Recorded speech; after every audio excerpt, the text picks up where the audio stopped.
Your divisional playoff weekend started with 2 star-studded editions of NFL Game Day Morning. First on Saturday, MVP frontrunner Lamar Jackson tells Steve Smith Sr. why Baltimore is built for a playoff run. They just want to go home, and me trying to go home. Then on Sunday, Russell Wilson sits down with Kurt Warner to discuss his head-to-head matchup with Aaron Rodgers in Lambeau. As Marshawn says, we got unfinished business. Speaking of the Packers QB, in our exclusive interview, he opens up about what another ring would mean to him. 2, it's a little different animal. And as he prepares to chase down Patrick Mahomes, J.J. Watt goes one-on-one with our Willie McGinnis. Plus, Calais Campbell and Devin Bush join us live in studio. All that and more starting Saturday at noon and Sunday at a special time, 11 a.m. Eastern on NFL Game Day Morning. We'll be watching some great interviews there. Meantime, Will Self inside the NFL Network newsroom. And the Chiefs ending the week much different than how they began it. Kansas City dealing with injuries that have now popped up ahead of Sunday's AFC Divisional Round showdown with the Texans. One of them coming from tight end Travis Kelce, who was a limited participant in practice the past 2 days with a knee injury. Kelce led all tight ends in receptions and receiving yards this season in 6 career playoff games. Kelce has 33 grabs for 425 yards with 2 touchdowns. Now, teammate Chris Jones also limited in Thursday's practice. The defensive tackle dealing with a calf injury. Jones missing the Week 6 meeting with the Texans with a groin injury. He missed 3 games over the course of the season, but still led KC with 9 sacks.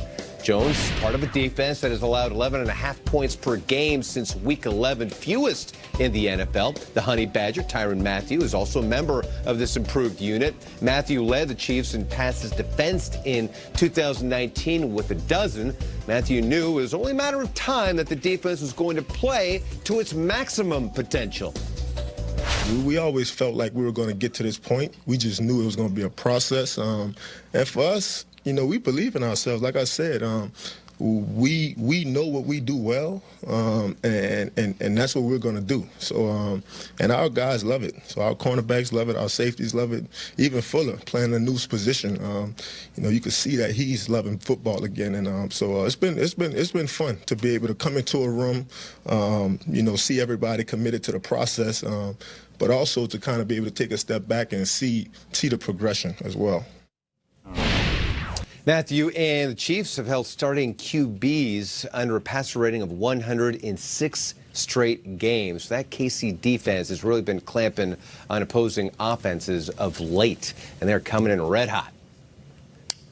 They are. Thank you so much. Well, we did just hear, thank you for bringing us that sound from Honey Badger. We've been talking about him all season long. This Chiefs defense has grown. They're progressing. They're playing at the level they need to be playing to make a playoff run here. And a lot's changed since the last time these two squads have faced each other. It's almost unfair to go back to it. Chiefs versus Texans all the way back in Week 6. Has this Chiefs D shown you enough this season, and when it matters most, to feel confident in them being able to stop Deshaun Watson? Yeah, definitely. I mean, they're talented. They can get after the quarterback. They can be very aggressive with the wide receivers. They can smother DeAndre Hopkins. And DeAndre self-admittedly said, I'm not the fastest receiver in the world. So what does that mean? He needs a fast guy next to him. Kenny Stills has good speed. Kiki Kuti has good speed. But if they don't have Will Fuller, or if they have a hobbled Will Fuller, then they can't take the top off the coverage, which means really as a Chiefs defense, you could pin your ears back, make him uncomfortable in the pocket, and then see if you can close those passing windows by being all over those wideouts. But don't get it twisted. If you let this game get down to the last 4 minutes in the fourth quarter, and Deshaun Watson has the ball, I don't care what the first 3 quarters are like. Right. My money's on Deshaun Watson. Yeah, I mean, Watson's really, really good, and he put on a show last week. I'm curious to see, Kay. I can't honestly tell you I know what version of the Chiefs defense is going to show up, because over the last 5 weeks of the season, they were the best defense in football, and yet the last time these two teams played, the Texans put up 400 yards on them. That is real. Like 400 yards happened a couple months ago, like that happened. Deshaun Watson's a killer. Look, Spagnuolo was brought in. They have 8 new starters on defense. Everything on paper has looked great, and in the regular season it was wonderful. Deshaun Watson under the bright lights is something else, and he was something special in that second half and overtime last week. They better be ready.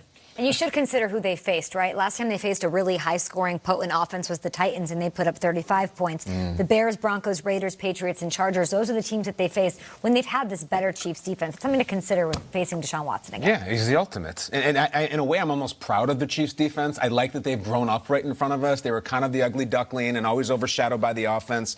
I think what's going to happen in this game is I think the Chiefs are going to get up early. They're going to ride Arrowhead. They're going to be juice and everything, and I think they're going to get a little lead. And then Deshaun kind of flips a switch, and we'll see if the Chiefs defense can answer because they are good. You know whose defense is really good? The Buffalo Bills. Like, excellent. Really good from start to finish, and they blew it. They had Deshaun Watson in the crosshairs and let him get away. I think the Bills' defense is better than the Chiefs' defense.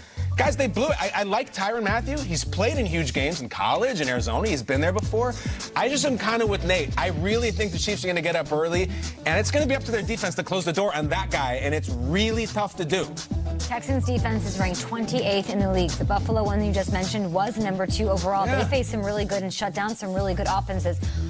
Deshaun Watson's performance, they got the win. Did it leave you guys a little shaky after what happened? I know what Look, DeAndre Hopkins had no catches in the first half. I mean, DeAndre Hopkins was silent. So if they do that again, like, they're done. It's over. The Chiefs will just maul them. I raised the question, and Nate scoffed at it, the sustainability question, all right? Like, he made the play of the year. Like, Jordan went up and switched hands against the Lakers, and they're like, wow, that was crazy. You beat us on your day, but can you do it again?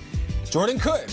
If you need this to beat the Chiefs, I don't know that it's exactly 1st and 10 up the middle. I mean, that's a special play. Well, that's why they drafted him. And when you listen to Bill O'Brien talk, that's one of the things that he loves about Deshaun Watson, that his team is never dead if he has the ball in his hands.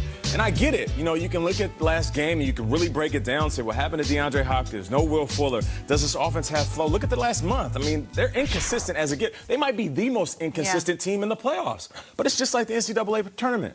Survive in advance, man. Hot hand. Who cares? Survive in advance. I don't care how you win, as long as we get to the next game. We give a lot of love to Damian Williams. Carlos Hyde deserves all the love, too. He'll be a key factor. They want to keep Mahomes. I mean, they're going to score. The Chiefs, when they're on the field, are going to score. I'm hoping Carlos Hyde has the ball in his hands a lot. Another sneaky guy who might have a big role here, Duke Johnson. He's had a lot of success against the Chiefs in his history. And the Chiefs, he's a mismatch problem for these linebackers. Oh, yes, he is. They have given up so many receptions, over 100 to running backs this year. That's what Duke Johnson does. And if they want to keep up the score, if they're playing from behind, he should be a key factor. I'm with you. We're talking about that spin play. The 3rd and 18 play in overtime against Buffalo was Duke Johnson. He killed him. That was the backbreaker. It destroyed him. I think those two guys, those Texans running backs, are massive in this game. Huge. At GMFB with your thoughts over the course of this past week. You, the fans, answered the call. You casted your votes for the first round of the NFL 100 Greatest Moment. The NFL has announced which of the 32 iconic moments made it to this week's round of 16. Vote now, and I mean, it's up to you. You decide who makes it to the round of 8. From 32 to 8, the greatest moment in NFL history, as selected by you, the fans, is revealed on Super Bowl Sunday. It's not up to us. Don't get mad at us up here. NFL.com/greatest moment is where you go to make your voice heard. More GMFB on the way.